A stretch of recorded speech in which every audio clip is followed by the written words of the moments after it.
আগের আলোচনায় আপনাদের নতুন দল নিয়ে কথা হচ্ছিল। আপনারা কি আপনাদের বৈষম্যবিরোধী ছাত্র আন্দোলনে যে সংগঠনে এখন বিলং করছেন ওখানে পদত্যাগ করেছেন যারা আপনারা নতুন দল করছেন? না, এখন পর্যন্ত আমরা পদত্যাগ করিনি। তবে আমরা স্পষ্টভাবে একটি নীতিতে বলে দিয়েছিলাম যে যেহেতু জুলাই গণ অভ্যুত্থানের নেতৃত্ব দিয়েছে বৈষম্যবিরোধী ছাত্র আন্দোলন এবং এটি একটা আমব্রেলা প্ল্যাটফর্ম আকারেই থাকবে।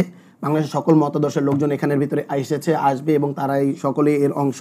কেউ যদি বৈষম্যবিরোধী ছাত্র আন্দোলনের থেকে রাজনীতি করতে চায় তার অবশ্যই বৈষম্যবিরোধী ছাত্র আন্দোলনের বাইরে গিয়ে এখান থেকে সরে গিয়ে রাজনীতি করতে হবে। এখানে যে কেউ আসলে এটা কি আপনাদের যখন এই দলের সংগঠনে যখন সদস্য আপনারা এটা কি নীতিমালার মধ্যে নেই যে আপনি অন্য একটি সংগঠনের যখন ঘোষণা দেবেন পদত্যাগ করে করতে হবে এরকম কোনো, নাকি থেকেই আপনারা করতে পারবেন? আমরা কিন্তু এখন পর্যন্ত একটি সংগঠন করব একটি উদ্যোগ নিয়েছি, সেই ঘোষণা দিয়েছি।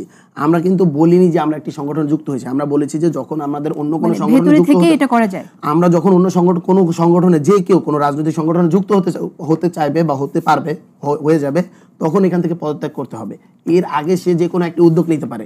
আমাদের এখানে আপনারা দেখতে পেয়েছেন যেহেতু বাংলাদেশের প্রত্যেকটি ছাত্র সংগঠনেরই এখানে রয়েছে, এখানে ছাত্র শিবিরের লোক রয়েছে, এখানে ছাত্র দলের লোক রয়েছে, এখানে বাম সংগঠনগুলোর লোক রয়েছে। আমি গণতান্ত্রিক ছাত্র শক্তির সাথে যুক্ত ছিলাম, যদিও আমাদের কার্যক্রম পরবর্তীতে আমরা স্থগিত করি, কারণ আবারও আমরা একই কোয়েশ্চেনগুলো উঠছিল যে গণতান্ত্রিক ছাত্র শক্তি কি আওয়ামী লীগের মতো জুলাইকে গ্রাস করে নেবে কিনা। আমরা কিন্তু সেই জায়গা থেকে আমরা আমাদের ত্যাগ স্বীকার করেছি এবং আমাদের রক্তের উপর পাড়া দিয়ে যে ছাত্র সংগঠন আমরা গড়ে তুলেছিলাম গণতান্ত্রিক ছাত্র শক্তি, সেটির কার্যক্রম কিন্তু আমরা স্থগিত করেছি এবং আমরা প্রুফ করেছি যে জুলাইয়ের সাথে আমরা কোনো প্রকার আপোষ করি না, আমরা ছাড় দিতে প্রস্তুত। আমরা কিন্তু এটি জুলাইয়ের সাথে আপোষ করেন না, কিন্তু বিভিন্ন কমিটিতে ছাত্রলীগ ঢুকে পড়ছে সেই অভিযোগ আছে।